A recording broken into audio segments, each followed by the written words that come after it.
हाय। शुरू करते हैं बेटा आज की क्लास। और वहीं से स्टार्ट करते हैं जहाँ से हमने छोड़ा था। और हमारी बात चल रही थी रिपीटिशन की कि repetition is life, life is repetition, और रिपीटिशन के साथ कभी काम जारी नहीं होता। क्या ये कोई नियम है? बिल्कुल कोई नियम नहीं है, सिचुएशन ही ऐसी बनती है। उसमें फिर हमने देखा था कि कुछ वर्ब ऐसी होती हैं जो फिजिकल नॉन फिजिकल होती हैं। राइट, फिजिकल है तो आप कोई भी स्टेट बता सकते हैं। फिजिकल वर्ब ऐसी वर्ब होती है जिसे किताबों में डायनेमिक, डायनेमिक का मतलब वो चेंजिंग है, कि अगर जारी हो तो खत्म भी दिखाई देता है। तो मतलब कुछ ऐसी चीजें जो करने वाले के शरीर पर साफ दिखाई देती हैं वो कहलाती हैं फिजिकल वर्ब, जिनको किताबों में डायनेमिक वर्ब भी कहा जाता है। और फिर कुछ वर्ब हैं जो नॉन फिजिकल हैं। नॉन फिजिकल है तो नॉन कॉन्टिन्यूस है। क्यों? क्योंकि जो जारी दिखती नहीं तो जारी बताएंगे कैसे।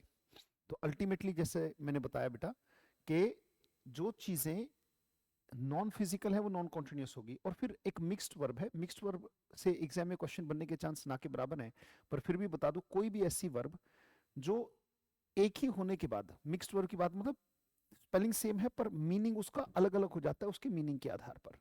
राइट, जैसे फॉर एग्जांपल अगर मैं बात करूं मिक्स्ड वर्ब की, अगर मैं बात करूं, जैसे हमने कहा था एक थी फिजिकल वर्ब जिसको हमने कहा पी डॉट वी से, एक है non physical verb N dot P dot V, और एक थी बेटा मिक्स्ड वर्ब। मिक्स्ड वर्ब एक ही वर्ब और उसके सेम मीनिंग निकलते हो, मतलब स्पेलिंग सेम हो और उसके मीनिंग दो निकलते हैं, और एक में फिजिकल और एक में नॉन फिजिकल हो जाए तो उसको मिक्स्ड वर्ब कह दिया जाता है। कैसे?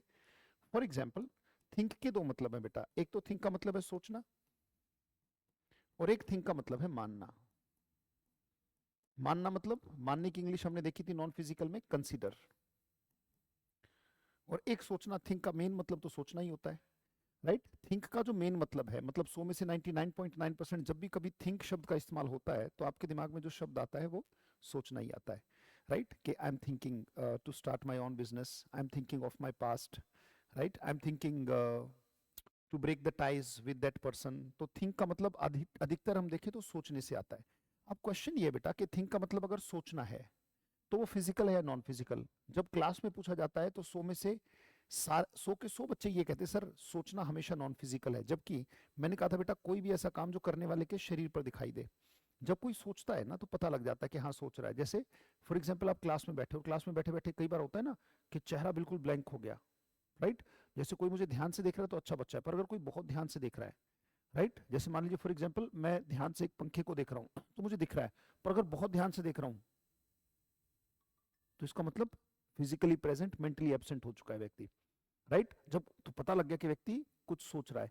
जैसे आप खाना खा रहे थे, खाना खाते खाते आपका जो भाई है हाथ में टुकड़ा और टुकड़ा लेके कुछ, तो आप एकदम से कहते हैं ना क्या सोच रहा है, तो पता लग गया ना। जैसे मैं पढ़ा रहा हूँ पता लग गया, ऐसे वो सोच रहा है तो पता लग गया। जैसे कोई यहाँ पे खड़ा है और खड़ा होकर कह रहे हैं और तो आपने कहा भाई क्या सोच रहे हो? तो सोचना क्या है बेटा? फिजिकल माना जाता है हमेशा, और अगर फिजिकल है तो काम जारी बताया जा सकता है। पर अगर थिंक का मतलब मानना है, मतलब कंसीडर है, राइट, सबसे पहले फिजिकल के लेवल पर जैसे मैंने कहा आई एम थिंकिंग, मतलब काम जारी बताया जा सकता है। आई एम थिंकिंग कब? जब उसका मतलब सोचना है। I am thinking of you, मैं आपके बारे में सोच रहा था। आई वाज थिंकिंग, या आई एम थिंकिंग ऑफ यू, मैं आपके बारे में सोच रहा हूँ। वाक्य सही है। राइट, यानी कि आप काम जारी बता सकते हो क्योंकि यहाँ पे ये फिजिकल है, सोचने वाली सेंस। पर अगर इसका मतलब मानने वाली सेंस हो, हमें क्या पता अब कौन अपने आप को क्या मानता है बेटा। किसी की मान्यता या उसका मानना उसके शरीर पे थोड़ी दिखाई देता है।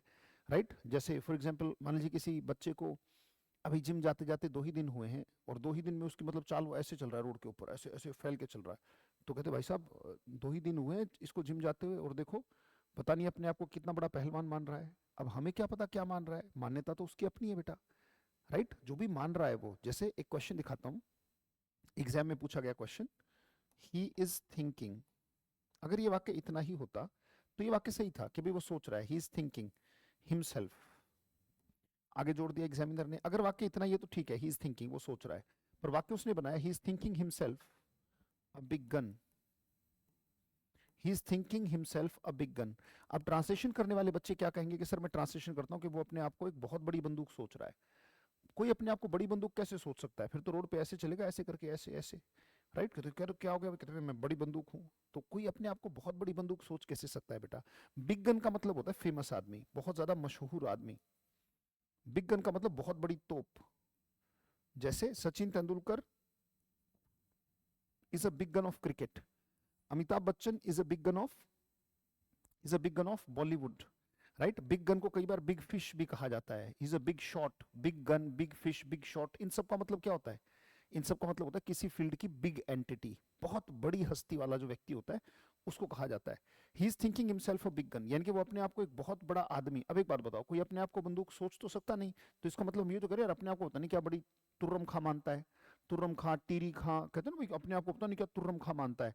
तो मानने की सेंस होगी ना बेटा, कोई अपने आप को बंदूक सोच तो सकता नहीं, राइट। कहते हैं अपने आप को पता नहीं मानता क्या है वो। अब जब फिजिकल सेंस होती है, अगर सोचना होता, कहते हैं अपने आप को बहुत बड़ी तोप मानता है। यहाँ पे थिंक कंसिडर वाली सेंस दे रहा है बेटा, तो क्या यहाँ पे इज आएगा? नहीं। क्या आईएनजी आएगा? नहीं, क्योंकि ये हो गया N dot P dot we.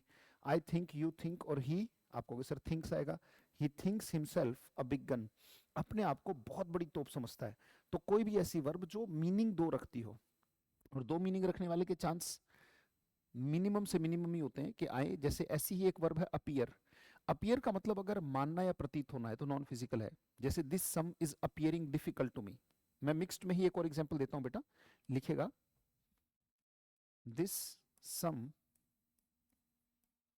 Is appearing, छोटा छोटा करके ऐड करते जाएंगे और इंग्लिश की बड़ी से बड़ी बात करेंगे, पर कहीं ना कहीं छोटे से ही स्टार्ट करना होगा, धीरे धीरे स्टार्ट करना होगा।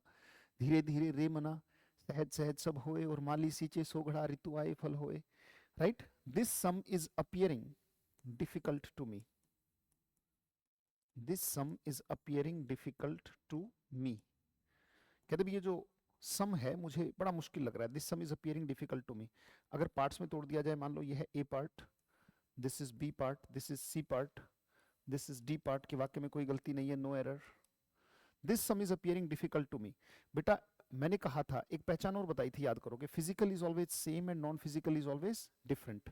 फिजिकल सबका सेम है, मैं हाथ हिला रहा हूं तो आपको सर हाथ हिला रहे हो। एक बात बताओ, जो सवाल आपको मुश्किल लग रहा है क्या वो दुनिया में सबको मुश्किल लग रहा है? आपने कहा नहीं सर। अगर नहीं तो फिर ये अलग अलग हो गया, जो मुझे लगता है वो आपको नहीं लगता।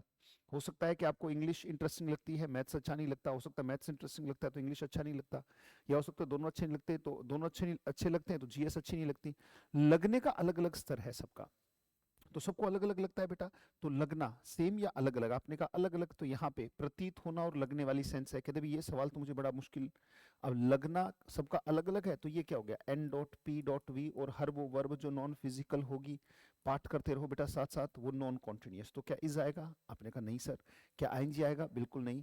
आई अपीयर, यू अपीयर और this sum appears difficult to me. कहते जो सवाल है बड़ा मुश्किल लगता है मुझे, this sum appears difficult to me. कहते भी ये जो सवाल है बड़ा मुश्किल लगता है, राइट। पर यहीं पे अपीयर का मतलब अगर पार्टिसिपेट हो, अपीयर का मतलब हो भाग लेना या फिर प्रकट होना, भाग लेना या प्रकट होना। जैसे he is appearing on the stage, कहते भी देखो स्टेज पर वो पार्टिसिपेट कर रहा है, स्टेज पे प्रकट हो रहा है। भाग लेना यानी कि पार्टिसिपेट या फिर प्रकट होने वाली सेंस है। जैसे the sun is appearing in the sky, वो धीरे धीरे प्रकट होते जा रहे हैं, सूर्य देवता ऊपर आ रहे हैं। तो अपीयर का मतलब अगर पार्टिसिपेट वाला है, जैसे आपने कहा कि you are appearing, you are appearing in the exam। अब आप एग्जाम में बैठे हो और एग्जाम दे रहे हो, मुझे दिख रहा है ना, you are appearing in the exam. आप टेबल पर बैठे और एग्जाम दे रहे हो तो कह सकता हूँ ना, ये फिजिकल हो गया ना बेटा, पार्टिसिपेट करने वाली बात है तो फिजिकल है। तो ऐसी वर्ब मिक्स्ड वर्ब कहलाती हैं, राइट, जिसके मीनिंग दो निकलते हो, वो यहाँ पे ये फिजिकल हो गया। और फिजिकल हो गया तो ये क्या हो गया बेटा, ये डेफिनेटली वाक्य सही हो गया बेटा, राइट। यहीं पर, यहीं से मैं थोड़ी सी बातें और मैं बताना चाहूंगा बेटा आपको। आपकी जितनी भी सेंस परसेप्शंस हैं, मतलब जितनी भी ज्ञानेंद्रियां हैं, 5 डोर्स टू द वर्ल्ड जिन्हें कहते हैं, आपका देखना, राइट, देखना है, टेस्ट है, स्मेल है, टेस्ट है, स्मेल है, और इसी में रखेंगे बेटा हियर है, टच है, और इसी में बात कर लेंगे फील की भी। अगर हम इन वर्ब्स की बात करें बेटा, ये हैं वो दरवाजे जिससे दुनिया ने आपके अंदर एंट्री की है।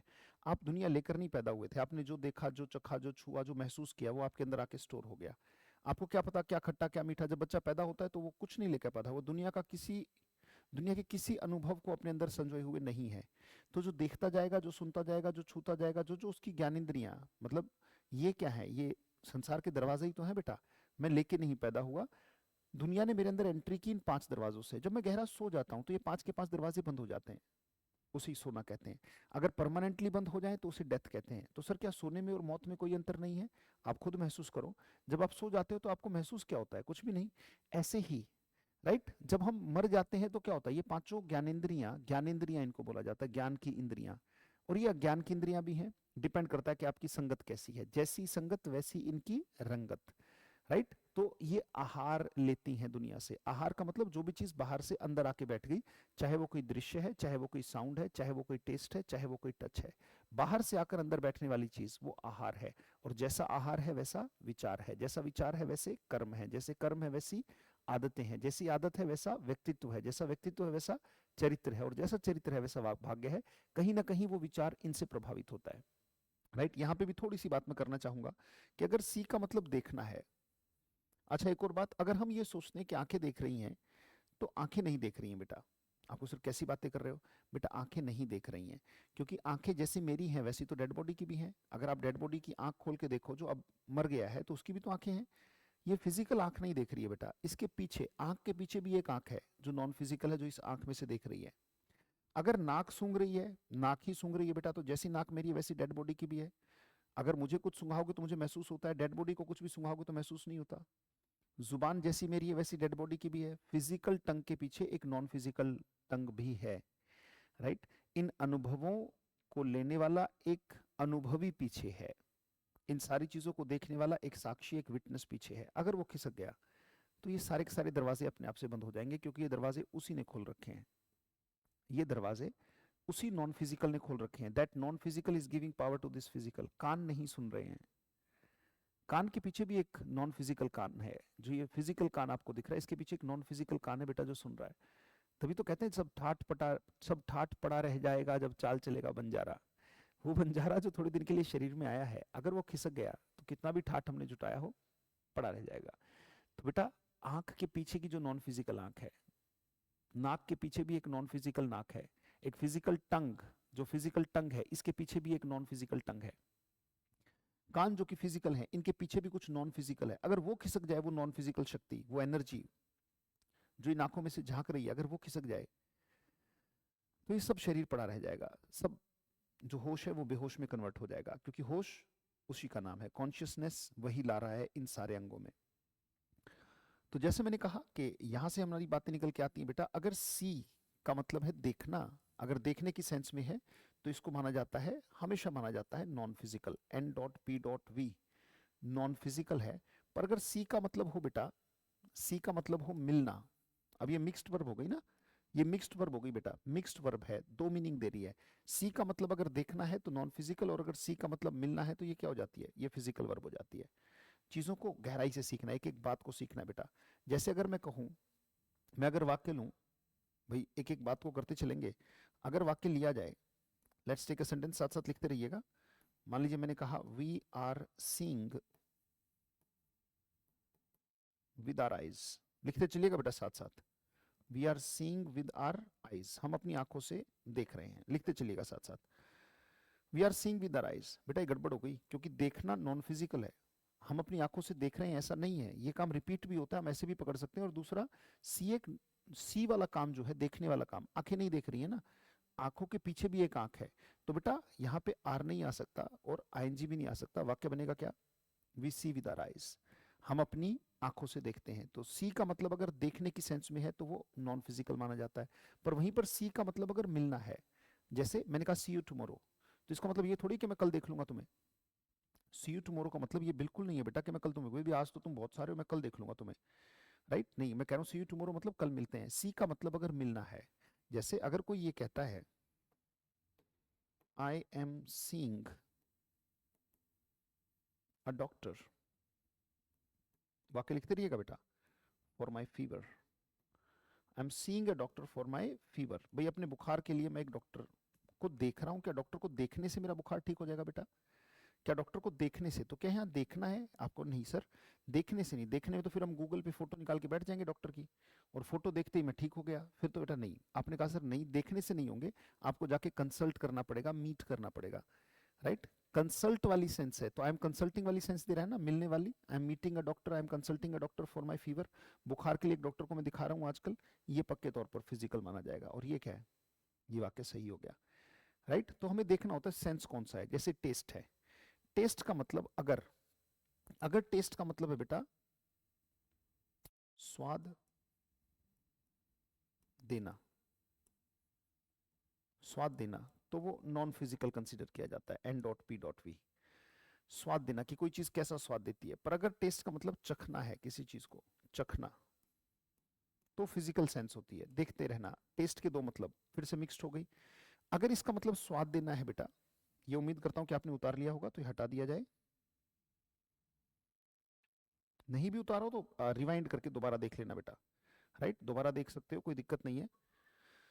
सभी को यहीं पे समझ लेंगे ताकि सारे वर्ड्स ऊपर लिखे ही हुए हैं। अगर टेस्ट का मतलब है स्वाद देना तो नॉन फिजिकल, और अगर टेस्ट का मतलब है चखना तो चखने की सेंस में ये फिजिकल होता है। जैसे फॉर एग्जांपल, जैसे फॉर एग्जांपल मान लीजिए मेरे आप, मैं आपके घर आया तो आपने एक बेहतरीन सी डिश बनाई, बेहतरीन सी डिश बनाई, और आपने कहा कि सर देखो, चक्कर देखो सर कैसी बनी है। तो मैंने क्या किया, चम्मच लिया और उसे मैं चख रहा हूँ। देखो ध्यान से, जब मैं चख रहा हूँ तो आपको पता लग रहा है ना कि सर चख रहे हैं।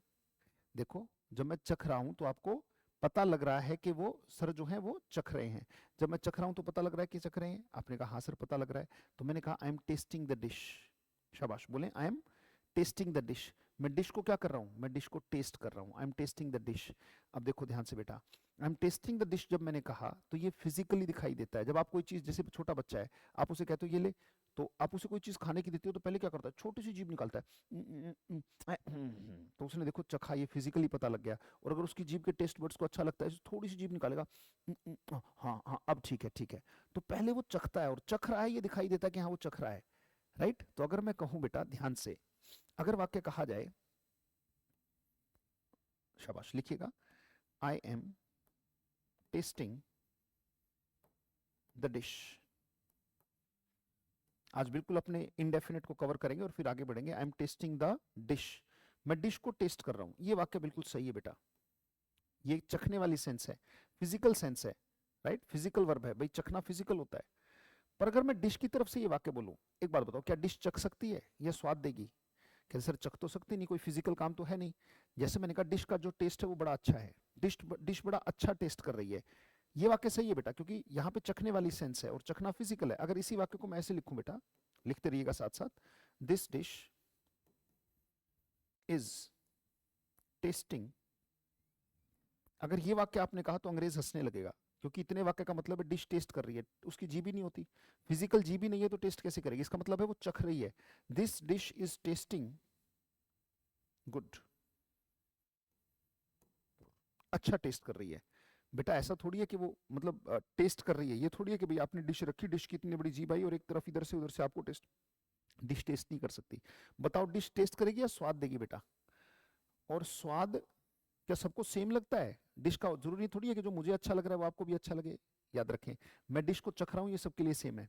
पर जो टेस्ट मेरे लिए अच्छा है, क्या जरूरी है वो आपके लिए भी अच्छा हो? क्या पता वो आपको, बहुत सारी ऐसी चीजें होती है ना, घर में 5 लोग हैं, एक को भिंडी अच्छी लगती है, एक को नहीं लगती, राइट। मतलब अगर 5 है तो 5 विचार हैं, अलग अलग विचार हैं एक डिश को लेकर। जो आपको स्वादिष्ट लगता है जरूरी नहीं कि सबको स्वादिष्ट लगे, इसीलिए अलग अलग तरीके के व्यंजन इस मार्केट में बिकते हैं। एक ही तरीके का टेस्ट सबका हो तो एक ही तरीके की दुकान नहीं होती, अलग अलग स्वाद लोगों को अच्छे लगते हैं, और उन्हीं स्वाद के लिए जो है उन्हीं स्वाद को पकड़ के लोग अपना व्यापार सेट कर लेते हैं। सारी ज्ञानेंद्रियों से ही तो सारा बिजनेस है बेटा। आपको कोई चीज, कोई वीडियो देखने में अच्छी लग रही है, आपने उसको अमीर बना दिया। कोई टेस्ट करने में अच्छा लग रहा है, उस रेस्टोरेंट पे, उस होटल पे आपने भीड़ लगा दी, उस ढाबे पे, राइट। कोई चीज सुनने में अच्छी लग रही है, वो म्यूजिक को आपने हिट कर दिया। ये सारा का सारा यहीं से है बेटा बिजनेस। वो जो नॉन फिजिकल है वो किसी भी फिजिकल लेवल को एक्सट्रीम लेवल पे ले जाके यूज कर सकता है, राइट। तो यहाँ पे अगर देखें तो डिश, बेटा डिश की कोई जीभ नहीं होती है, चखेगी नहीं, स्वाद देगी। और स्वाद देगी तो स्वाद देने के सेंस में क्या है, नॉन फिजिकल। नॉन फिजिकल है तो नॉन कॉन्टिन्यूस होगी, राइट। हर वो वर्ब जो नॉन फिजिकल है वो नॉन कॉन्टिन्यूस होगी बेटा। तो नॉन फिजिकल है तो नॉन कॉन्टिन्यूस ले लेते हैं। यहाँ पे देखो ये हो गया N dot P dot V, तो मैं क्या करूँ, इज आएगा क्या? आप कहोगे नहीं सर। क्या आईएनजी आएगा? आपने कहा नहीं सर। तो फिर क्या आना चाहिए? आई टेस्ट, यू टेस्ट, डिश है तो क्या आएगा? TASTES। This dish tests good, कहते भाई इसका टेस्ट तो बड़ा अच्छा है, राइट। बातों को समझते चलना बेटा। ऐसी स्मेल की जब मैं बात करूं, स्मेल का एक तो मतलब होता है बेटा, एक तो होता है महक देना, स्मेल का एक मतलब क्या है, महक देना। महक देने की सेंस में N dot P dot V, non physical verb. और अगर स्मेल का मतलब सूंघना है, अगर स्मेल का मतलब क्या है, सूंघना, तो ये है बेटा physical verb, P dot V. सूंघने की सेंस में फिजिकल, सर कैसे, चलो प्रूव करते हैं, क्योंकि मैंने कहा था हर एक चीज की सिचुएशन देख लेंगे तो बात बड़ी आसान हो जाएगी हमारे लिए। ये उम्मीद करता हूं ये वाक्य आपने लिख लिया होगा। चलिए, स्मेल के बारे में अगर हम बात करें, स्मेल, जैसे मान लीजिए आपने मुझे एक फ्लावर दिया, आपने एक फूल दिया, कहते सर इसको सूंघ के देखो कैसा है, मैंने कहा भाई लाओ दिखाओ, तो मैंने वो फूल लिया और मैंने कहा, बोलो आई एम, शाबाश, I am smelling this flower. मैं इस फूल को सूंघ रहा हूं, एक बार देखते हैं ये फिजिकल है नॉन फिजिकल है, चेक करते हैं। फूल मेरे हाथ में है और देखो ध्यान से बेटा, फूल जब मेरे हाथ में है और मैंने क्या किया, फूल मेरे हाथ में और देखो, जब मैं सूंघ रहा हूं तो बेटा आपको पता लग रहा है ना सर फूल सूंघ रहे हैं, कोई भी सूंघेगा तो पता लगेगा, तो ये फिजिकल हो गया बेटा। और हर वो काम जो फिजिकल है काम जारी बताया जा सकता है, ये डेफिनेटली सही है, क्योंकि पी डॉट वी हो गया ना बेटा, फिजिकल वर्ब है, काम जारी बताया जा सकता है, कोई दिक्कत नहीं। पर अगर मैं इसी को फ्लावर की तरफ से बोलूं, this flower is smelling, this flower is smelling sweet. अब अगर ये किसी अंग्रेज के सामने ये वाक्य बोलोगे ना बेटा, आपके this flower is smelling sweet, तो हंसेगा, कहते भैया मतलब इसका मतलब वो पता है क्या, इसकी कॉम्प्रिहेंशन क्या निकालेगा, इसकी कॉम्प्रिहेंशन निकालेगा कि जो फूल है वो हलवाई की दुकान पे गया जहाँ मिठाइयाँ होती हैं, और जो फूल है वो चलता चलता मिठाई की दुकान पे पहुंचा, अब उसकी बड़ी सी नाक है और वो क्या कर रहा है, मिठाई सूंघ रहा है। कहते ये जो फूल है ये मिठाई सूंघ रहा है। अब फूल मिठाई कैसे सूंघेगा बेटा, क्या उसके पास फिजिकल नाक है, आपने कहा नहीं सर, तो सूंघने वाला काम नहीं, इसका मतलब महक देने वाला काम करेगा। फ्लावर इज स्मेलिंग का मतलब है फूल सूंघ रहा है, आपने फूल पकड़ रखा था, फूल आपको कभी यहाँ से कभी यहाँ से वो सूंघ रहा है आपको, राइट, और कहते भी नहा भी लिया करो, मतलब ऐसे जस्ट जोक से। तो अल्टीमेटली अल्टीमेटली फूल सूंघ रहा है, ये कैसे हो सकता है, आप फूल सूंघोगे ना, तो बेटा ये क्या हो गया, ये हो गया N dot P dot V, और हर वो काम जो नॉन फिजिकल है वो नॉन कॉन्टिन्यूस होगा बेटा। और अगर यहाँ पे हम इज हटा देंगे, आईएनजी हटा देंगे, और स्मेलिंग का क्या हो जाएगा, smells, this flower smells sweet. ऐसे ही हियर की अगर हम बात करें बेटा, रेडी, हियर की जब हम बात करें तो हियर का एक तो मतलब होता है बेटा सुनना, हियर का एक मतलब होता है बेटा सुनना, और एक हियर का मतलब होता है सुनवाई, जो कोर्ट में होती है, और जो कोर्ट में सुनवाई होती है वो फिजिकल होती है बेटा, इसको फिजिकल सेंस में, और सुनने को ग्रामीरियंस कहते हैं कि भाई इसको नॉन फिजिकल में रखो, जबकि लिसन है, अप्रिशिएट है, बाकी सब फिजिकल है, I am listening to music, तो आपको दिखाई दे रहा है हाँ। पर हियर एक ऐसी चीज है बेटा जो नॉन फिजिकली भी होती है, मतलब आप नहीं भी करो तो सबका अलग अलग होता है, क्या पता आपका ध्यान कहाँ चला जाए, जैसे मैं यहाँ बैठा हूँ और बाहर ट्रैफिक की आवाज आ रही है, वो आपको तो सुन रही है पर मेरा ध्यान उधर है ही नहीं। तो हियर एक नैसर्गिक प्रक्रिया है जो अंदर से नॉन फिजिकल उसको ऑपरेट करता है, राइट। तो एक हो गया सुनवाई, सुनवाई जो कि कोर्ट में होती है बेटा, सुनवाई कहाँ पे होती है, कोर्ट में। तो कोर्ट वगैरह में जो भी होता है वो फिजिकल होता है ना, जैसे भी क्लास है, क्लास चल रही है तो सारे के सारे स्टूडेंट्स बैठे हैं, टीचर पढ़ा रहा है, तो ये तो कहेंगे क्लास इज गोइंग ऑन। तो क्लास चलती हुई फिजिकली दिखाई देती है, मैं पढ़ा रहा हूँ आप पढ़ रहे हो, ये फिजिकली चल रहा है, तो ये तो दिख रहा है। ऐसे कोर्ट में जज बैठा है भाई, सारे के सारे एडवोकेट्स बैठे हैं, गवाह वहां पे हैं, मुजरिम वहां पर है और लोग हैं, सब फिजिकली हो रहा है ना। तो कोर्ट में अगर सुनवाई हियर की बात हो तो वो फिजिकल सेंस में, और अगर कानों के सेंस में उसको लिया जाए तो हियर को नॉन फिजिकल ग्रामेरियंस कंसीडर करते हैं। कहते सर हमने तो कभी नहीं देखा, बेटा जो सही होगा वो बताऊंगा, और जरूरी नहीं कि आपने सब देखा हो, जो नहीं देखा है वो भी दिखाना है। जैसे आपने कहा वेन एवर, वाक्य लिखना बेटा, आई एम फ्री, जब भी मैं फ्री होता हूं, when ever I am free, I am hearing, I am hearing some songs, whenever I am free I am hearing some songs।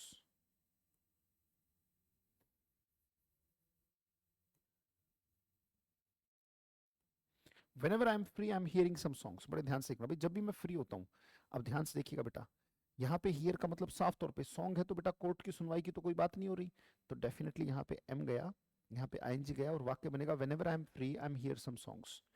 जब भी फ्री होता हूँ तो मैं कुछ ना कुछ गाने वाने सुनता हूँ। पर जब कोर्ट की सेंस में उसको बोला जाएगा, जैसे मान लीजिए मैंने वाक्य लिया, साथ साथ लिखते रहिएगा बेटा, द जज इज हियरिंग द केस, ये वाक्य बिल्कुल सही है बेटा, द जज इज हियरिंग द केस। अब जज अगर केस को सुन रहा है तो आपको पता है, साफ तौर पे दिखाई दे रहा है कि जज वो काम कर रहा है, राइट? साफ तौर पे दिखाई दे रहा है कि हाँ जज साहब बैठे हैं और केस चल रहा है। द जज इज हियरिंग द केस का मतलब क्या है? सुनवाई वाली सेंस। द जज इज हियरिंग द केस, यानी कि वो केस को सुन रहा है।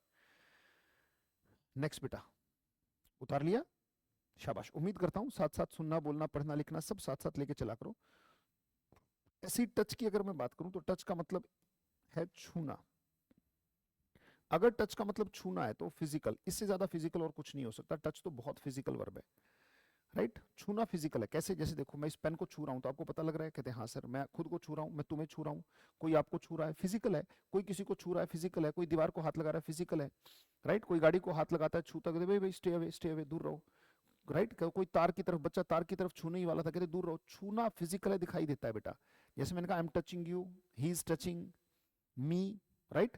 अल्टीमेटली तो छूना जब भी सेंस होगा तो वो क्या होगा? फिजिकल है, कोई दिक्कत नहीं है। पर अगर टच का मतलब भावुक करने वाली सेंस है, भावुक करना, अब जरूरी नहीं कि जो बात आपको भावुक कर जाए मुझे भी भावुक कर जाए, अलग अलग है सबका भावुक होने का स्तर। अगर टच का मतलब भावुक करने वाली सेंस है तो फिजिकल नहीं, वो होती है नॉन फिजिकल। और हर वो वर्ब जो नॉन फिजिकल है वो नॉन नॉन कॉन्टिन्यूस होगी बेटा। हर वो वर्ब जो नॉन फिजिकल है वो नॉन कॉन्टिन्यूस होगी। भावुक करने वाली सेंस, जैसे कई बार कहते हैं ना तेरी बात तो यार दिल को छू गई। अब दिल को छू गई तो भैया पहले तो इन्फेक्शन से मर जाओगे, क्योंकि दिल को डायरेक्ट अगर कोई बात छू लेगी, छूना तो मतलब, और या फिर छुई है तो फिंगरप्रिंट्स, मैं कहीं भी छूंगा तो मेरे फिंगरप्रिंट्स आते हैं। कहते दिल को छू गई तो दिल पे फिंगरप्रिंट्स तो आए होंगे। कहते नहीं वो वाली बात नहीं है, वो फिजिकली छूने वाली बात नहीं है। तो फिर कह तो वही रहे हो, ये नॉन फिजिकल है बेटा। इसका मतलब जो भावुक करके तुम्हारी बात दिल को छू गई और दूसरे व्यक्ति को फर्क ही नहीं पड़ा, तो सेम या अलग अलग? आपने कहा सर अलग अलग, अगर अलग अलग है तो नॉन फिजिकल है। बताया था ना कि जो मैं जानता हूँ आप नहीं जानते तो नो फिजिकल या नॉन फिजिकल। आपने कहा सर नॉन फिजिकल। ऑन है, बिलोंग है, सर अलग अलग है तो नॉन फिजिकल है। वही बात चल रही है बेटा। अगर टच का मतलब भावुक करने वाली सेंस है तो वो नॉन फिजिकल ही होता है। टच का मतलब अगर रियल में छूना है हाथ से तो फिजिकल है। भावुक करने वाली सेंस, जैसे मैंने कहा योर टॉक्स, आपकी जो बातें हैं, your talks are touching me. अंग्रेज अगर सुनेगा तो हंस पड़ेगा कि भाई ये क्या हो रहा है। मतलब इसका तो मतलब ये है कि भाई मैंने कोई बात कही तो बातें जो है वो निकल के मेरे होठ से और फर्श पे गई और आपको क्या कर रही है, हेलो हेलो ए हेलो। क्या वो फिजिकली की बात निकली और बातें निकल के चारों तरफ से घूम घाम के आपको ऐसे ऐसे कर रही है, ओए ओए हेलो हेलो हेलो। तो आप बात करना बंद कर दोगे, परेशानी से बात करूंगा, इसकी बातें टच करती रहेंगी। Your talks are touching me, अरे भाई बड़े परेशान हो जाएंगे। छू थोड़ी रहे हैं, भावुक करने वाली बात है बेटा। ना आर आएगा ना आईएनजी आएगा, क्योंकि ये क्या है, N dot P dot V. Your talks touch me. हाँ, अगर मैं कहूं कि you are touching the car, you are touching the car, वाक्य लिखते रहना बेटा साथ साथ, तो आप भी कहोगे हाँ सर ये बिल्कुल फिजिकल लेवल पे घटित हो रहा है। भैया आप गाड़ी को छू रहे हो और मुझे भी दिख रहा है कि आप छू रहे हो, हाथ लगा रहे हो, वाक्य बिल्कुल सही है, क्योंकि ये हो गया पी डॉट वी यानी कि फिजिकल वर्ब। और अगर फिजिकल है तो काम जारी बताया जा सकता है, कोई ऐसी बात ही नहीं है। अब आ गया बेटा आखिरी, फील। फील पर हम पहुंच गए बातें करते करते। फील के दो मतलब है, और दो मतलब है तो ये भी किस स्तर पे जाएगी? ये भी जाएगी मिक्स्ड वर्ब वाले पे। उतार लिया होगा बेटा आपने, ये हटा देते हैं ताकि बोर्ड पे जगह बन जाए। चलिए शाबाश। देखिए बेटा वाक्य बन गया। फील, फील के दो मतलब है बेटा। एक तो फील का मतलब होता है महसूस करना, महसूस करना। और एक फील का मतलब होता है बेटा छू कर पता लगाना, छू कर पता लगाना। एक तो होता है महसूस करना और एक होता है छू कर पता लगाना। एक है महसूस करना और एक है छू कर पता लगाना। महसूस करना, महसूस करना N dot P dot V है, और छू कर पता लगाना बेटा पी डॉट वी है, यानी कि फिजिकल वर्ब है।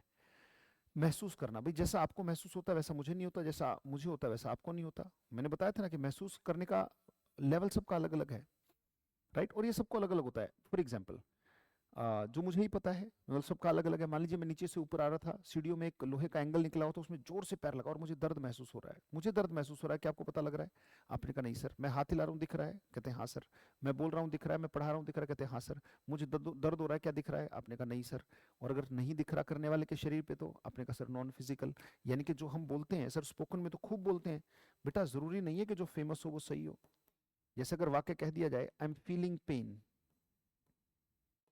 आई एम फीलिंग पेन, बेटा सही नहीं माना जाएगा, क्योंकि N dot P dot V है तो एम गया, आईएनजी गया, वाक्य बनेगा क्या, आई फील पेन। कहते सर हमें तो आई एम फीलिंग पेन ज्यादा अच्छा लग रहा है। अच्छा लगना और अच्छा होना दो अलग अलग बातें हैं। जरूरी नहीं कि जो चीज अच्छी लगे वो अच्छी हो बेटा। लोगों को सिगरेट बीड़ी पीना तो बड़ा अच्छा लगता है, लगता है नहीं। गुटखा चबाना बड़ा अच्छा लगता है, लगता है अच्छा, अच्छा है नहीं।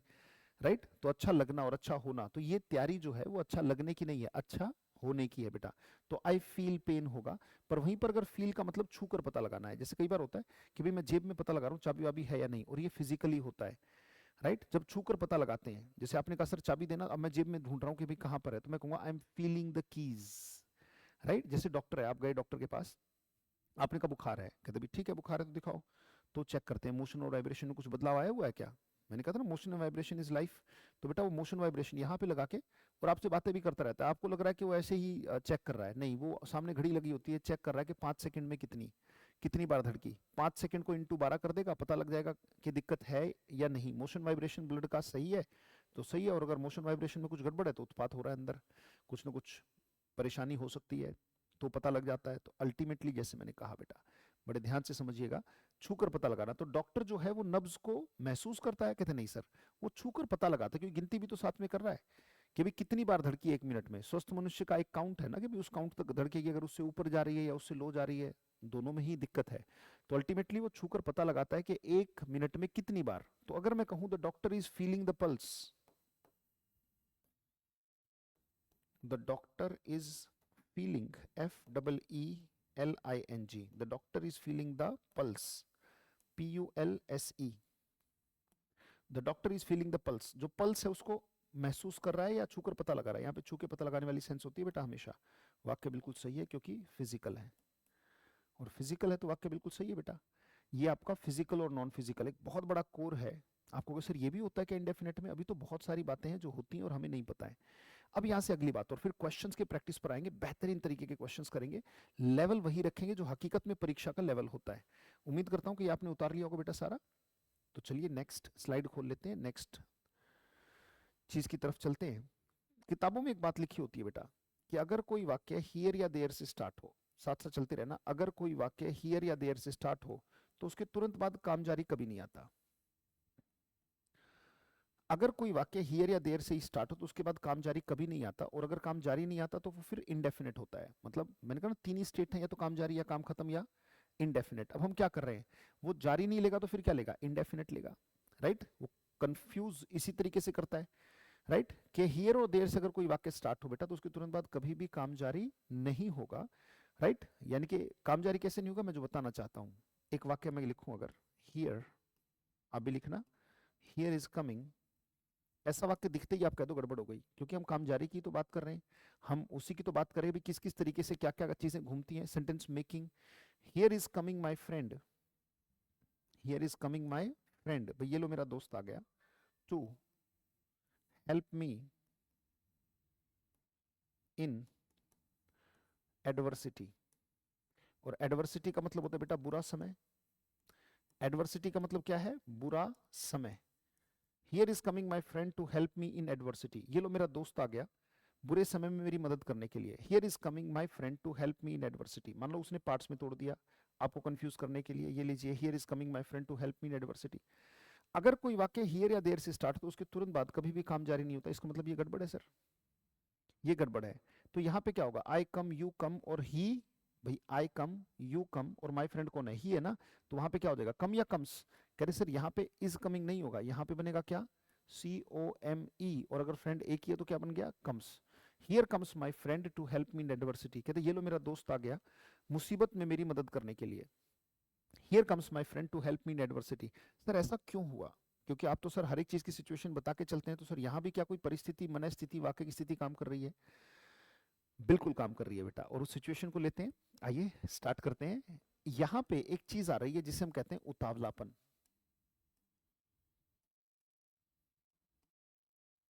यहाँ उतावलापन काम कर रहा है बेटा, और जब भी चीजों में उतावलापन होता है तो आप चाहोगे कि कम से कम शब्दों में ज्यादा से ज्यादा क्लैरिटी दे दो, क्योंकि इतना टाइम ही नहीं होता।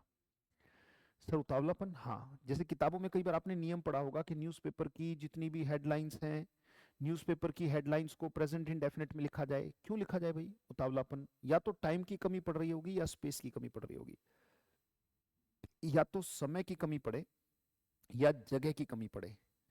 राइट। या तो समय की कमी पड़े या फिर क्या पड़े, जगह की कमी। दोनों ही केस में हम यही करते हैं, जब भी समय कम हो या जगह कम हो। जैसे बात महसूस करो, न्यूज़पेपर में कल की ही घटनाएं तो छपती हैं, जो कल हुआ वो आज आप न्यूज़पेपर में पढ़ रहे होते हो। कहते हैं हाँ सर। एक बात बताओ, न्यूज़पेपर में जो जगह है वो लिमिटेड है या अनलिमिटेड?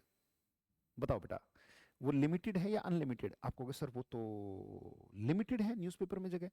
और जो इस दुनिया में घटनाएं घटित हुई हैं, कल की दुनिया में, कल जो दुनिया में घटनाएं घटनाएं घटित हुई हैं, वो लिमिटेड या आप कहोगे सर वो तो अनलिमिटेड है? अब एक बात बताओ, जो घटनाएं घटित हुई वो अनलिमिटेड है और न्यूज़पेपर में जो जगह है वो क्या है, लिमिटेड है। जब अनलिमिटेड में लिमिटेड को लाना चाहोगे, बात क्लिक करेगी बेटा दिमाग में। जब जगह कम है, मैं 3 वाक्य लिखता हूं, ध्यान से देखना और मुझे ये बताना आपको, तीनों वाक्य में से ये बताना कि कौन सा वाक्य ऐसा है जो कम से कम जगह लेगा। तीनों वाक्य में से आपको ये बताना है कि कौन सा वाक्य ऐसा है जो कम से कम जगह लेगा। जैसे मान लीजिए मैंने एक वाक्य लिया, मैंने कहा आए, मैंने कहा आई, फिर मैंने सोचा एम, फिर मैंने सोचा प्ले, और फिर प्ले में आईएनजी भी लगाया। ये एक वाक्य बना। आपको देखना जगह कौन सा और कौन सा कम से कम समय में भी बोलेगा, ये भी देखना है। टाइम और जगह दोनों ही जो कम लेगा वो बताना है। आई एम प्लेइंग, 3 वाक्य लिखूंगा, एक वाक्य और मैंने कहा आई, फिर मैंने हैव सोचा और फिर थर्ड फॉर्म सोची और थर्ड फॉर्म सोच के यहाँ पे लगाई आई हैव प्लेड, एक ही वाक्य। एक और वाक्य मैंने बोला, मैंने कहा आई प्ले। 3 वाक्य मैंने लिखे, एक वाक्य लिखा आई एम प्लेइंग, एक वाक्य लिखा आई हैव प्लेड और एक वाक्य लिखा आई प्ले। और उम्मीद करता हूँ आप भी साथ साथ लिख रहे होंगे, साथ साथ चल रहे होंगे। एक है आई एम प्लेइंग, एक है आई हैव प्लेड, एक है आई प्ले। बेटा इन तीनों में से मैं अगर आपसे ये पूछूं कि सबसे कम समय में और सबसे कम जगह में कौन सा वाक्य बोल सकता है, तो मैं जानता हूं आप सब कहोगे सर सिर्फ यही एकमात्र वाक्य है जिसने जगह भी कम ली और जिसने समय भी कम लिया। यहाँ पे देखो जगह ज्यादा ले रहा है, एम भी ले रहा है, आईएनजी भी ले रहा है, हैव भी ले रहा है, थर्ड फॉर्म भी, तो ये टाइम भी तो ज्यादा लेगा। तो जब टाइम और जगह, तो यहाँ से नियम नहीं होता बेटा। आप कहते हो सर नियम होता है कि किसी भी कार्यक्रम का सीधा प्रसारण किताबों में लिखा होता है, या किसी भी न्यूज़पेपर की हेडलाइंस सदैव प्रेजेंट डेफिनेट में लिखे। अरे भाई क्यों लिखें, क्योंकि उतावलापन है, राइट। उतावलापन अभी समझाऊंगा। जैसे मान लीजिए समय कम है, भाई एक कमेंटेटर अगर रहा है चुका है में ही फंस गया तो क्या कमेंट्री करेगा? मान लो मैच चल रहा है, क्रिकेट मैच, तो वो कह रहा है बॉलर दौड़ रहा है, बॉलर दौड़ चुका है, बॉलर उछल रहा है, बॉलर उछल चुका है, बल्लेबाज बल्ला उठा रहा है, बल्लेबाज बल्ला उठा चुका है, बॉल टप्पा खा रही है, टप्पा खा चुकी है, बल्लेबाज शॉट लगा रहा है, शॉट लगा चुका है, बॉल हवा में जा रही है, बॉल हवा में जा चुकी है, सिक्स लग रहा है, सिक्स लग चुका है। भैया जब तक एक बॉल की कमेंट्री करेगा तब तक मैच खत्म हो जाएगा, क्योंकि वो तो कॉन्टिन्यूस और परफेक्ट में ही अटक गया। बात को समझना बेटा। अगर वो ये कह रहा है कि bowler is running, bowler has run, bowler is jumping, bowler has jumped, bowler is throwing the ball, bowler has thrown the ball is taking a dip, the ball has taken a dip, the ball is bouncing, the ball has bounced, the batsman is lifting the bat, the batsman has lifted the bat, the batsman is hitting the shot, the batsman has hit the shot, the ball is going in the air, the ball has gone in the air, the ball is going for a six and ball has gone for a six। एक match की commentary में ही पूरा over खत्म हो जाएगा।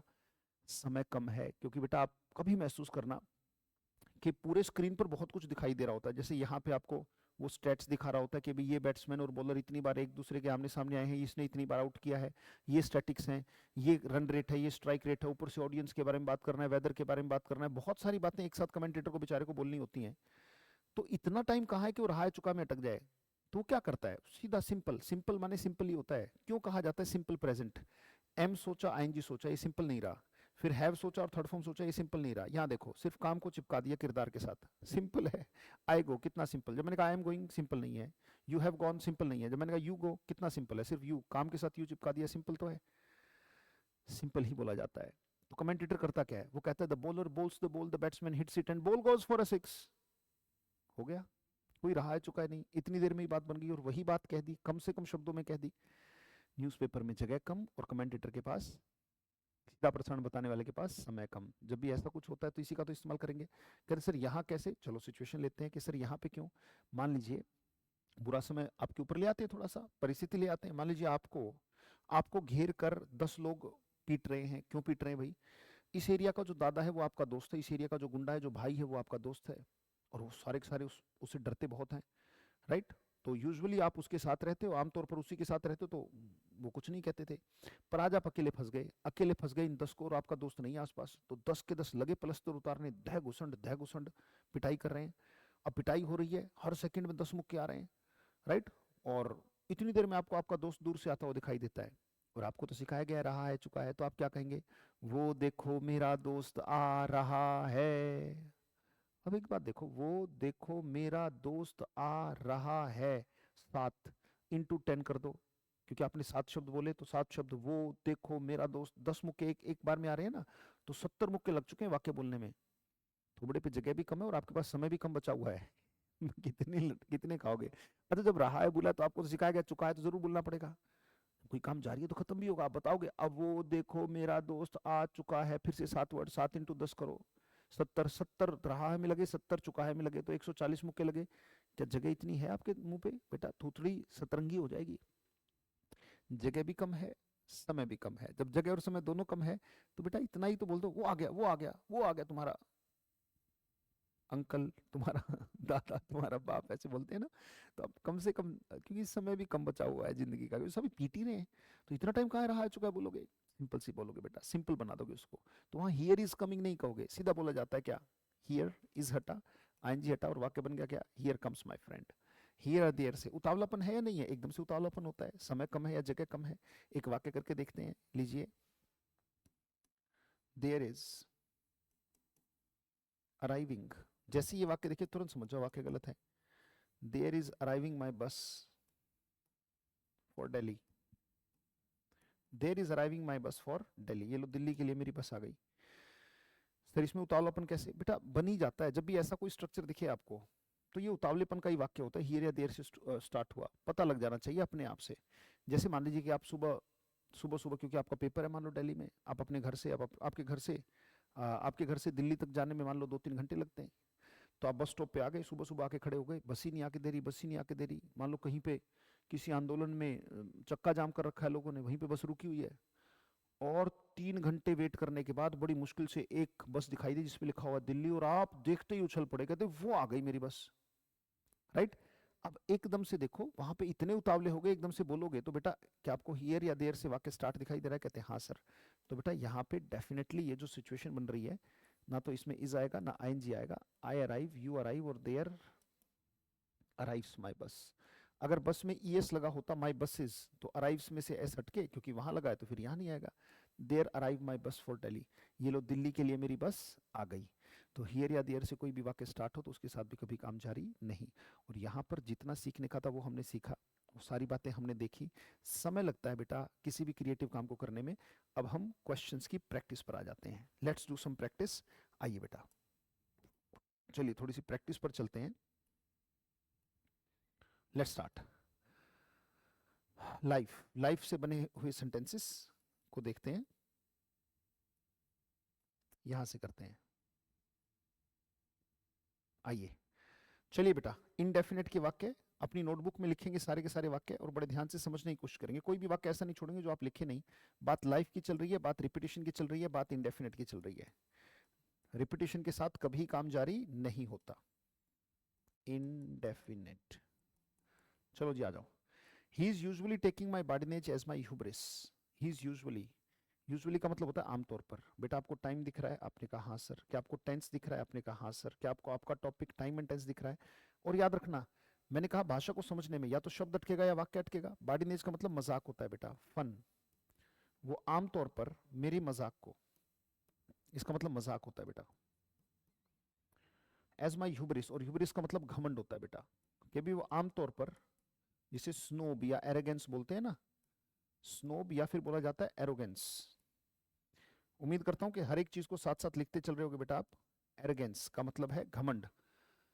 तो आमतौर पर मेरे मजाक को घमंड समझता है, इसका मतलब मेरी बातों का गलत मतलब निकालता है। वाक्य को समझने की कोशिश करो। He is usually taking my बॉडीनेज as my hubris. भाई दोस्त है, दोस्त दोस्त में मजाक चल जाता है।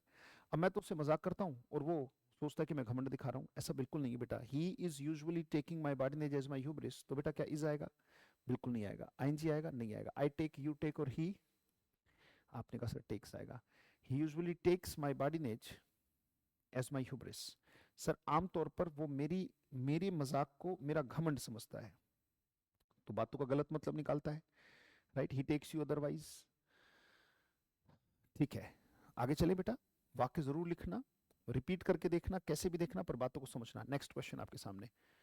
ही believes in skulduggery and shortcuts. Skull माने खोपड़ी, डग माने खोदना, इसका मतलब चीटिंग होता है बेटा, धोखा। चीटिंग तो आप जानते ही हैं, इसका मतलब वो धोखेबाजी में विश्वास करता है, और शॉर्टकट्स में। दैट्स वाई समटाइम्स, और समटाइम्स का मतलब क्या होता है? कभी कभार। चाहे रिपीट होता हो कैसे भी, चाहे कभी कभी रिपीट होता हो, कभी कभार रिपीट होता हो, हमेशा होता हो, right. That's why sometimes he is availing himself of pernicious ideas. pernicious का मतलब होता है खतरनाक। कई बार शॉर्टकट के चक्कर में वो खतरनाक आइडियाज में हाथ डाल देता है। जैसे किसी ने कहा कि भैया मैं तो पेपर लीक करा के तुम्हें, और तुम गए जेल में, मैं तुम्हें नौकरी लगवा दूंगा, तुम जेल में गए। तो कहते भाई वो चीटिंग में और धोखेबाज में विश्वास करता है, इसलिए कभी कभी वो खतरनाक आइडियाज में हाथ डाल देता है। क्या आपको टाइम दिखाई दे रहा है बेटा? कहते हैं हाँ सर। क्या आपको टेंस दिखाई दे रहा है? Tense means the form of verb. आपने कहा हाँ सर। तो रिपीटेशन के साथ कभी काम जारी बेटा, ना इज आएगा ना आईएनजी आएगा। आई अवेल, यू अवेल और ही अवेल्स। राइट। कहते मेरा दोस्त शॉर्टकट्स और धोखेबाजी में विश्वास करता है, इसलिए कभी कभी वो खतरनाक आइडियाज में फंस जाता है। मतलब अपने आप को मुहैया कराता है, वो लेता है खतरनाक आइडियाज। अवेल माने मुहैया कराना, अपने आप को दिलाना, दैट इज कॉल्ड अवेल बेटा। नेक्स्ट। साथ साथ उम्मीद करता हूं कि हर एक वाक्य को लिखते चलोगे बेटा आप। सुपर एनुएटेड का मतलब होता है रिटायर्ड, ओल्ड। जो रिटायर्ड होती हैं, यानी कि जो अब रिटायरमेंट पे जा चुकी है, यानी कि ओल्ड स्कीम्स, पुरानी schemes are seldom coming in handy. Come in handy का मतलब होता है बेटा कोई चीज काम में आना, टू बी यूजफुल। जैसे आप अगर इस सेशन में कोई भी शब्द सीख रहे हो, तो वो खराब जाएगा या काम में आएगा? आपने कहा सर वो तो काम में आएगा। तो काम में आना होता है बेटा, काम में आना सुपरएनुएटेड कम इन हैंडी होता है। Superannuated schemes are seldom coming in handy in today's modern era. Era का मतलब टाइम या युग। हुंडई की गाड़ी आई थी ईओन, ईओन भी तो एक वर्ड है, उसका भी तो मतलब युग होता है। तो ईओन और एरा एक ही बात है। तो कहते जो पुरानी स्कीम्स हैं वो ना के बराबर आज के आधुनिक युग में काम आती हैं, ना के बराबर। इसका मतलब मॉडर्न टेक्निक हमेशा काम आती है। याद आया? Hardly, scarcely, seldom, rarely, बेयरली। तो बेटा जैसा होगा टाइम, आप कहोगे सर वैसा होगा टेंस। टॉपिक का नाम हो गया क्या? Time and tense. तो क्या बेटा आर आएगा? कहते नहीं सर। क्या आईएनजी आएगा? नहीं सर। कम्स आएगा या कम आएगा? कहते सर स्कीम्स में पहले से ही यस है, तो कम्स तो आ नहीं सकता, कम आएगा। Superannuated schemes seldom come in handy in today's modern era. आज के आधुनिक युग में ओल्ड स्कीम्स ना के बराबर काम आती हैं, ना के बराबर काम आती हैं। वाक्य उम्मीद करता हूं पूरा आपने लिख लिया होगा। शाबाश, साथ साथ चलते रहिएगा। चलिए इस वाक्य को बताइए क्या दिक्कत है। She is singing origin every day for the felicity of her family and well wishers. She is singing origin every day for the felicity of her family and well wishers. She is singing origin. Origin का मतलब होता है बेटा prayer. Origin का मतलब होता है prayer, प्रार्थना। प्रार्थना वो हमेशा। अब यहाँ पे क्या वर्ड आ गया बेटा? एवरीडे। एवरीडे मतलब हर दिन। रिपीटेशन है, हर दिन रिपीट होती है, तो बेटा इज भी नहीं आएगा, आईएनजी भी नहीं आएगा। जैसा होगा टाइम वैसा होगा टेंस। अक्सर करती है तो आई सिंग, यू सिंग और ही सिंग्स। हम जानते हैं वर्ब की फर्स्ट फॉर्म और फिफ्थ फॉर्म किसको दिखाती है? रिपीटेशन को। वर्ब की फर्स्ट फॉर्म और फिफ्थ फॉर्म ये बताती है कि काम रिपीट होता है। तो बेटा एवरीडे में रिपीटेशन है, तो रिपीटेशन दिखाने के लिए आई सिंग, यू सिंग और she sings. She sings origin everyday for the felicity. Felicity का मतलब होता है हैप्पीनेस। हैप्पीनेस खुशी, ग्ली खुशी, इलेशन, इलेशन खुशी। राइट। इन सब का मतलब खुशी से है बेटा। राइट। तो एक वर्ड और होता है गेटी। गेटी भी क्या? खुशी, हैप्पीनेस। तो वो अक्सर अपने, वो हर दिन अपने परिवार और अपने वेलविशर्स की खुशी के लिए, हैप्पीनेस के लिए प्रार्थना करती है हर दिन। तो शी सिंग्स प्रेयर या orison every day for the felicity माने happiness of her family and well wishers. चार उम्मीद करता हूं आपने उतार लिए होंगे बेटा। Next. Puerile person is habitually making plethora of tongue and cheek remarks. Puerile ये वर्ड हम कर भी चुके हैं, नहीं भी किया तो लिख लीजिएगा, बचकाना, childish, incongruous, that is called बचकाना। पर्सन इज हैबिचुअली, हैबिचुअली बेटा जो हैबिट होती है मतलब रिपीट होती है, राइट, आदतवश। और आदत कौन सी ऐसी आदत है जो रिपीट नहीं होती? आदत कोई भी हो रिपीट होगी बेटा। कहते बचकाना आदमी आदतवश, प्लेथोरा का मतलब होता है मैनी। शब्द और वाक्य अटकेंगे और उन्हीं को अच्छा करना है बेटा, और उसी पर मेरा फोकस है। Puerile person is habitually making. कहते सर आदत है तो रिपीट होता है, रिपीट होता है तो काम जारी। ना इज आएगा ना आईएनजी आएगा। पर्सन है तो मेक या मेक्स। आपने कहा सर मेक्स आएगा। अगर पर्सन्स होता तो फिर मैं वहां पे मेक लगाता। Puerile person habitually makes plethora of tongue and cheek remarks. ये बड़ा प्यारा एक्सप्रेशन है, याद रखिएगा, स्पोकन में भी इस्तेमाल करें। Don't make tongue and cheek remark. इसका मतलब है यार जो मुंह में आया बोलते जा रहे हो। स्टूपिड रिमार्क्स बोला जाता है बेटा इसको। दिमाग का इस्तेमाल ही नहीं कर रहा, कह रहे जो मुंह में आ रहा है टंग एंड चीक, इसका इस्तेमाल कहाँ किया? टंग एंड चीक रिमार्क माने स्टूपिड रिमार्क, ये लगाया ही नहीं, माइंडलेस, केयरलेस, बेकार का। टंग एंड चीक का मतलब हो गया बेटा स्टूपिड, और रिमार्क्स माने बातें। कह रहे जो बचकाना आदमी है वो स्टूपिड बातें करता है, right, which causes so much पेंडामोनियम। पेंडामोनियम का मतलब होता है बेटा अव्यवस्था, डिसऑर्डर। अव्यवस्था जिसको बोलते हैं ना बेटा, डिसऑर्डर, ऑर्डर माने व्यवस्था होती है, अव्यवस्था। Puerile person habitually makes plethora of tongue and cheek remark which cause remarks में ऑलरेडी एस था, इसलिए यहाँ पे कॉज, कॉज माने होता है यहाँ पे पैदा करना, प्रोड्यूस करना, ये कॉज है बेटा। Which cause so much पेंडामोनियम at work place. कहते भी जो बचकाना आदमी होता है वो मतलब बहुत सारे स्टूपिड रिमार्क्स दूसरों के बारे में कह देता है, जिससे कि काम करने की जगह पर बहुत सारा डिसऑर्डर या पेंडामोनियम फैल जाता है। पेंडामोनियम एक और तरीके से एग्जाम में पूछा जाता है, राक्षसों के रहने की जगह। कहते भी प्लेस वेयर डेविल लिव्स, राक्षसों के रहने की जगह को क्या बोला जाएगा? वो पेंडामोनियम ही होता है। मतलब जहां पे पूर्णतः अव्यवस्था होगी, राइट, सुअर को कीचड़ ही पसंद आएगा, तो पेंडामोनियम ही कहा जाता है। A place where devil lives, जहां पे राक्षस रहते हैं उसे पेंडामोनियम कहा जाता है बेटा। नेक्स्ट, नेक्स्ट बेटा, here it is, one of my petulant neighbours, petulant माने झगड़ालू, याद आया, बेलिकॉस, बेलिजरेंट, जो झगड़ालू किस्म का या झगड़ालू प्रवृत्ति का व्यक्ति हो, झगड़ालू। One of my petulant neighbours is always quarrelling over trifles, trifles माने छोटी छोटी बातें, अनइंपॉर्टेंट, पेटी इशू, छोटी छोटी बातों पर, छोटी छोटी बातों पर झगड़ा करता है। अब बताओ बेटा, ऑलवेज का मतलब हमेशा होता है? कहते भी वो हमेशा ऐसा काम करता है, और जब वो काम हमेशा करता है तो काम में रिपीटेशन है? आपने कहा हाँ सर। तो क्या रिपीटेशन के साथ काम जारी हो सकता है? आपने कहा नहीं सर, पर इसमें होगा, क्योंकि ये वाक्य कुछ ऐसे बोला गया है, याद करो। ये वाक्य नो एरर है बेटा, गलती से भी इसे मत मानना एरर है। मैंने कहा था ना कि ऑलवेज के साथ जब झल्लाहट हो, एक बात बताओ, नेगेटिव काम है, छोटी छोटी बात पे झगड़ा करना, तो इस वाक्य में साफ तौर पे आपको क्या दिखाई दे रही है? कह रहे सर इसमें झल्लाहट दिखाई दे रही है, क्यों? क्योंकि नेगेटिव एक्शन है। नेगेटिव ऑलवेज के साथ हो तो याद करो, काम जारी बताया जा सकता है, ताकि झल्लाहट को रिप्रेजेंट किया जा सके। पॉजिटिव होता तो फिर काम जारी नहीं होता। इसका मतलब ये वाक्य बिल्कुल सही है। मेरे झगड़ालू पड़ोसियों में से एक हमेशा छोटी छोटी बातों पे झगड़ा करता रहता है, ये वाक्य बिल्कुल सही है, इसमें काम जारी बताया जा सकता है। नेक्स्ट बेटा, बीइंग एन असिडियस रिपोर्टर, एक मेहनती रिपोर्टर होने के नाते, असिडियस का मतलब बेटा हार्ड वर्किंग, हार्ड वर्किंग, मेहनती। बीइंग एन असिडियस रिपोर्टर, एक मेहनती रिपोर्टर होने के नाते, राम इज नेवर, ये देखो ये पता लग गया, इज नहीं आएगा, आईएनजी नहीं आएगा, आई गिव, यू गिव, और राम है तो क्या आ गया? Gives. Ram is never giving canard, canard माने नकली रिपोर्ट बेटा, फॉल्स रिपोर्ट। जो नकली रिपोर्टिंग होती है, पत्रकारिता नहीं, चाटुकारिता जिसे बोलते हैं, उसे कैनार्ड बोलते हैं बेटा। जो रिपोर्ट हुई नहीं, ऐसा कुछ काम नहीं हुआ, फिर भी रिपोर्ट किया जा रहा है कि ऐसा कुछ हुआ है, नकली report, false report. To outdo, outdo का मतलब होता है आगे निकल जाना, किसी से आगे निकलना, सरपास करना, आगे निकलना, अदर रिपोर्टर्स। एक मेहनती रिपोर्टर होने के नाते राम कभी भी नकली रिपोर्टिंग नहीं करता दूसरे रिपोर्टर से आगे निकलने के लिए।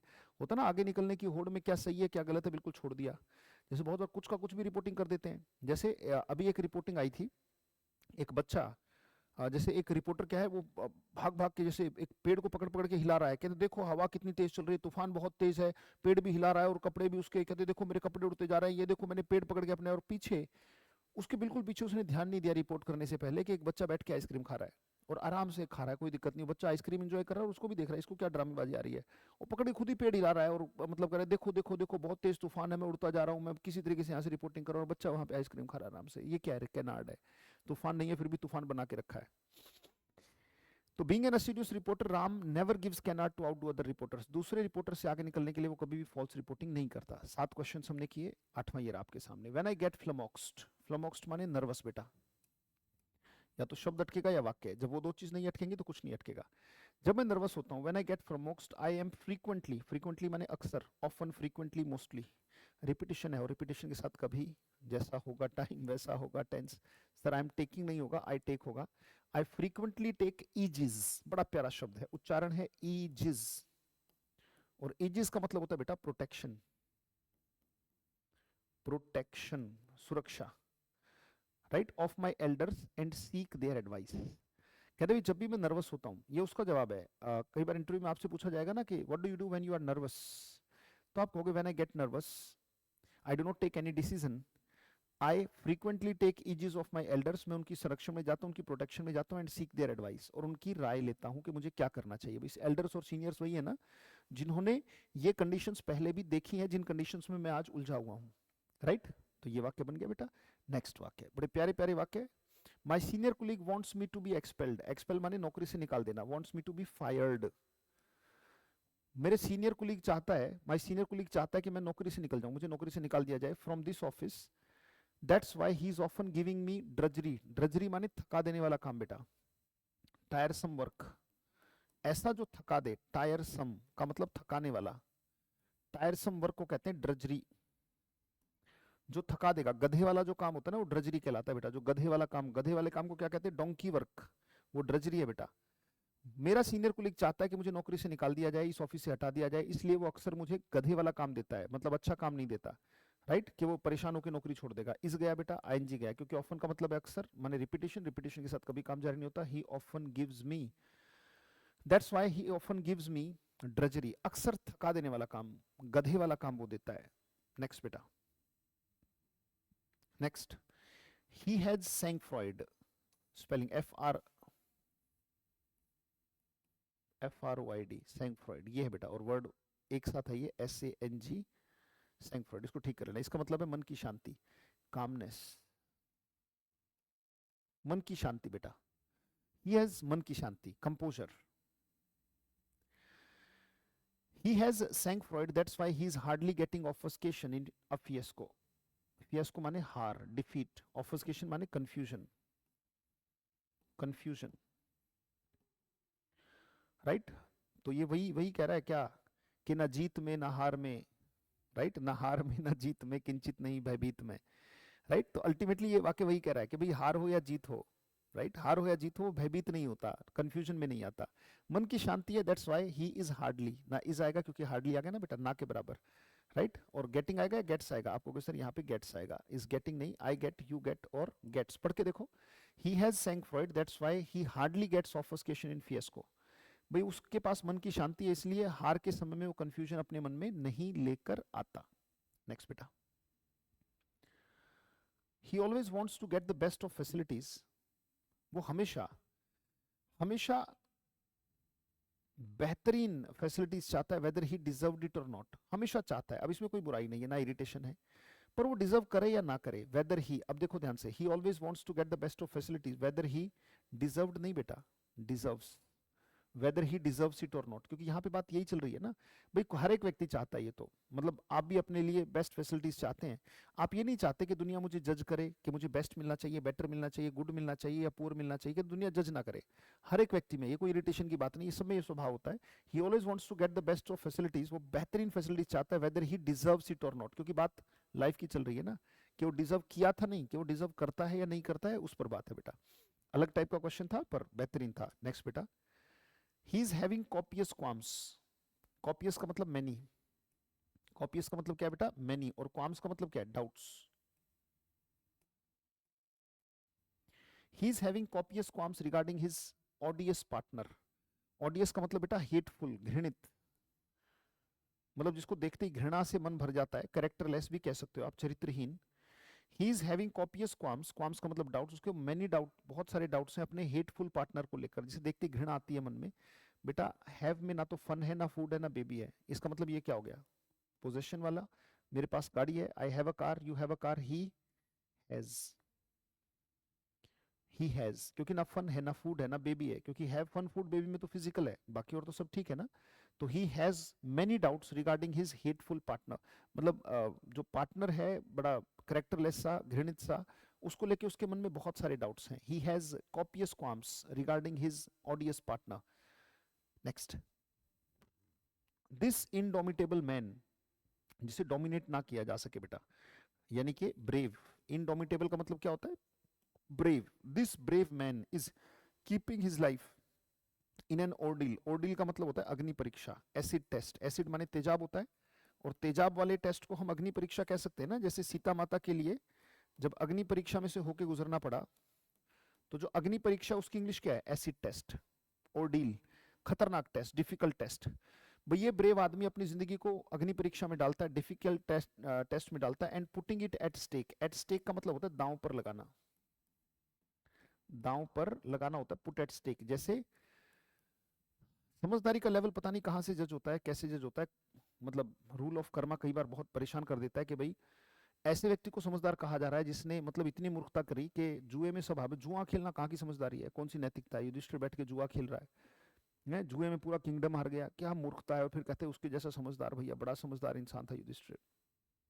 अच्छा, और तो और भैया अपनी वाइफ को ही दांव पे लगा दिया, बड़ी गजब की बात है। मतलब और किया सो किया, अपनी वाइफ को भी दांव पे लगा रहे हो, और दांव पे लगा रहे हो वहीं पे बैठे हो।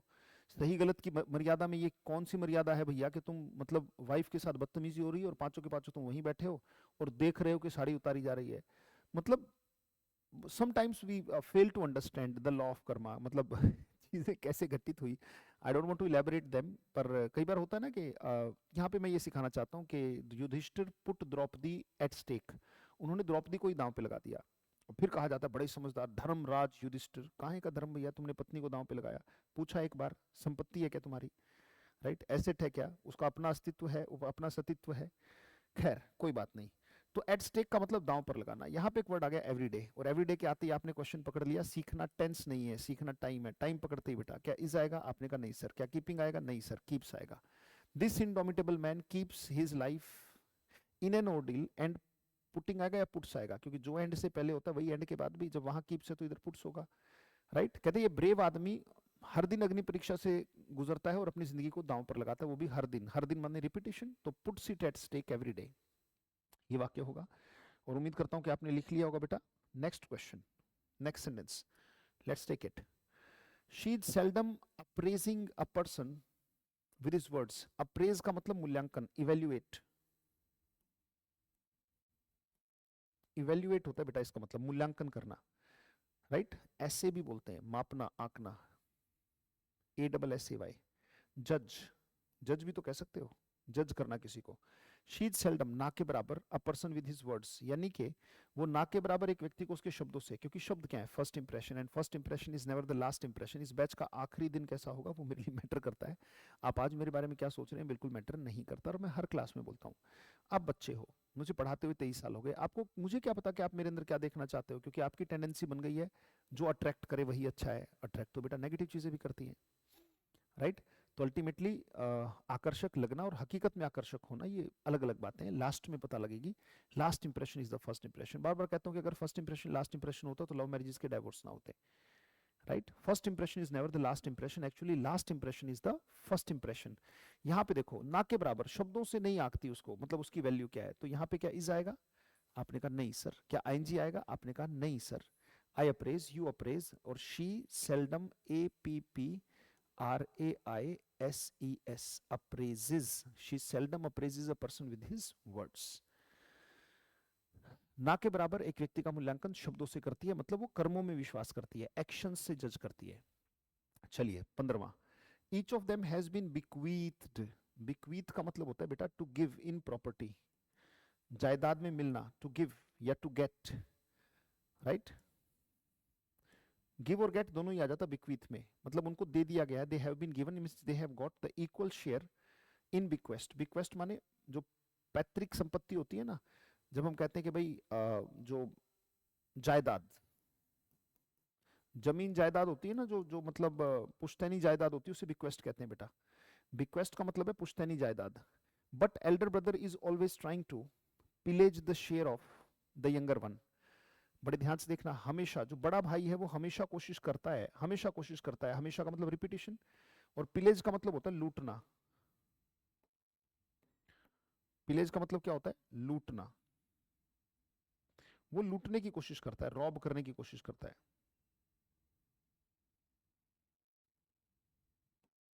The share of younger one, छोटे भाई का हिस्सा हड़पने में, पिलेज करने में, लूटने में, मतलब हमेशा कोशिश करता है। अब एक बताओ, छोटे भाई का हिस्सा लूटना पॉजिटिव या नेगेटिव? आपने कहा सर नेगेटिव। नेगेटिव है तो झल्लाहट है, तो ऑलवेज के साथ काम जारी हमेशा बताया जाएगा।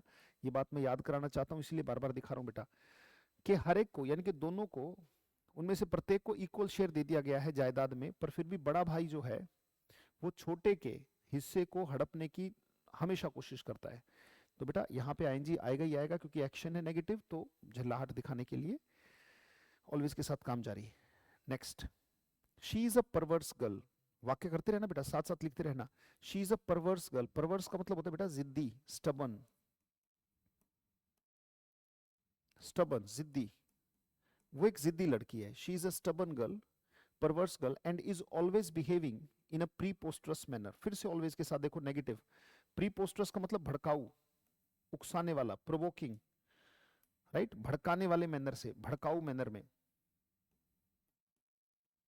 प्रोवोकिंग जो होता है, आउटरेजियस जो होता है, जो गुस्सा दिला दे। कहते हैं वो बड़ी जिद्दी किस्म की लड़की है, and is always behaving in a preposterous manner. वाक्य बिल्कुल सही है, राइट। अगर होता nice manner, she is behaving in, she is always behaving in a nice manner, तो गलत होता। She always behaves in a nice manner. अब ये भड़काऊ तरीके से बिहेव करती है, मतलब ये वाक्य कैसे बुला हुआ है? ये वाक्य डेफिनेटली ऐसे बुला हुआ है। ऐसे बुला हुआ है तो काम जारी। मुझे याद कराना है आपको, इसलिए बार बार कह रहा हूँ कि ऑलवेज के साथ अगर वाक्य है नेगेटिव तो काम जारी दिया जाता है, पॉजिटिव होता तो नहीं देते। नेक्स्ट बेटा, after the impetus of Anna Hazare. Impetus का मतलब मोटिवेशन बेटा, प्रेरणा, मोटिवेशन इज कॉल्ड इम्पेटस बेटा। मोटिवेशन लिख सकते हो इसके लिए। Of Anna Hazare, the youth of India are remonstrating. रेमोस्ट माने विरोध करना बेटा, प्रोटेस्ट करना। फ्रीक्वेंटली, जब फ्रीक्वेंटली आया मतलब अक्सर, क्या आर आएगा? कहते नहीं सर, आईएनजी आएगा, बिल्कुल नहीं, रेमोस्ट्रेट आएगा। अगेंस्ट द लैंग्विड, लैंग्विड माने lazy, government of India.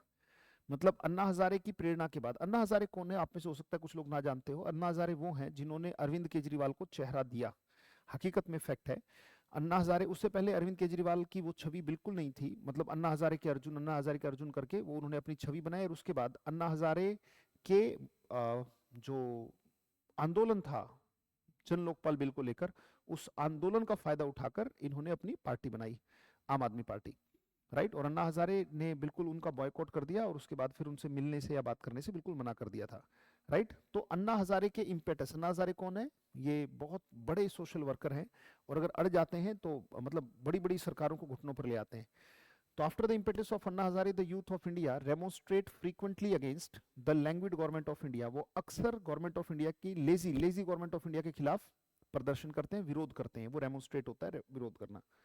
Next बेटा, CBI is rarely scrutinizing. Rarely आ गया मतलब ना के बराबर। क्या इज आएगा बेटा? आपने कहा नहीं सर। क्या आईएनजी आएगा स्क्रूटनाइजिंग में? बिल्कुल नहीं। CBI, central bureau of investigation. Scrutinise माने जांच करना, इन्वेस्टिगेट करना। scrutinizes the accounts of ministers which shows जो कि ये दिखाता है, क्या दिखाता है भाई? which shows that there is a nexus माने मिली भगत, साठ गांठ, उनकी मिली भगत है आपस में। मिली भगत है, साठ गांठ है। डिसऑनेस्ट एग्रीमेंट जिसे बोलते हैं बेटा, उसे नेक्सस कहते हैं। आपस में साठ गांठ है, तो जो साठ गांठ है आपस में, मिली भगत है, that is called nexus between CBI and the ministers. CBI ना के बराबर उन मिनिस्टर्स के अकाउंट को इन्वेस्टिगेट करती है, जो कि ये दिखाता है क्या, कि there is nexus between CBI and ministers. Ministers और सीबीआई के बीच में आपस में साठ गांठ है, मिली भगत है। डिसऑनेस्ट एग्रीमेंट को नेक्सस कहा जाता है बेटा। नेक्स्ट, यूजुअली ही इज, यहां पे बेटा, अच्छा ही इज नहीं, यहाँ पे माई है, आई एम लिखो बेटा इसको। थोड़ा सा मिसप्रिंट है, कोई दिक्कत नहीं, ये हिम नहीं है, आई एम है। यूजुअली आई एम इम्पॉवरिशिंग, और इम्पॉवरिश हम जानते हैं गरीब बनाना होता है, टू मेक पुअर, गरीब बनाना, गरीब बनाना होता है इम्पॉवरिश।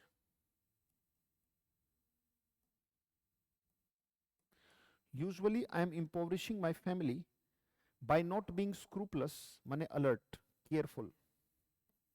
भाई मैं अलर्ट नहीं रहता।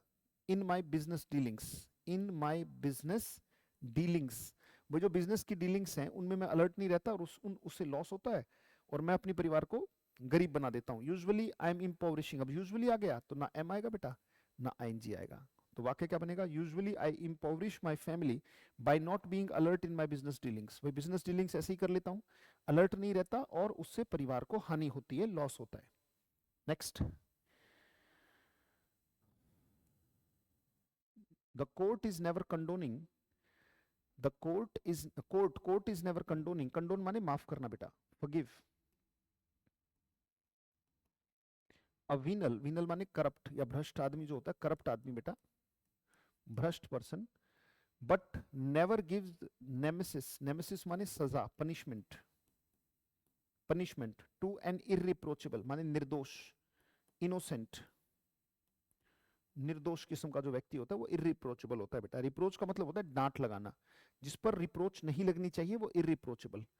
कोर्ट कभी भी इज नहीं आएगा बेटा, कंडोनिंग नहीं आएगा और कंडोन्स आएगा, बनेगा court never condones a venal person. Court कभी भी एक भ्रष्ट आदमी को माफ नहीं करती, but never gives nemesis to an irreproachable. अगर कोर्ट में निर्दोष है कोई व्यक्ति, ऐसा कहा जाता भी, कानून की प्रेरणा यही है कि कोर्ट एक भ्रष्ट को कभी माफ नहीं करती और कभी निर्दोष को सजा नहीं देती, राइट। ये हमारे आज के वाक्य, हमने 20 वर्ड्स और उसके साथ कुछ सेंटेंसेस, 20 सेंटेंसेस भी प्रैक्टिस में लिए, और उम्मीद करता हूं कि जैसे जैसे हम स्टेप उठाते जा रहे हैं बेटा, अभी तक जितने भी 50, 60, 100, 150 जितने भी वाक्य हमने देखे हैं अभी तक के कोर्स में, 2-3-4 क्लासेस में, उम्मीद करता हूं कि वो वाक्य आपको समझ में आ गए होंगे, और उतना सा ही देखना है। बाकी पूरी इंग्लिश की जिम्मेदारी तो मैंने अपने कंधों पे ले रखी है, और धीरे धीरे इस कोर्स के एंड तक आप पूरी इंग्लिश सीख भी जाओगे। पर तब तक पेशेंस रखनी है जब तक ये चीज़ें आ नहीं गई, क्योंकि शुरुआती दौर ही सबसे मुश्किल दौर है। अगर वो कवर कर जाओगे तो आगे ऐसी ऐसी चीज़ें होंगी जो आपने सोची भी नहीं होंगी, जो लेवल चीज़ों का आगे बढ़ता चला जाएगा। मुझे सुनने के लिए, ध्यान देने के लिए, अपने नोट्स बनाने के लिए, अपने लिए काम करने के लिए और मुझे सुनने के लिए बहुत बहुत धन्यवाद। मिलेंगे आपसे अगली क्लास में। Thank you, thanks a lot, see you.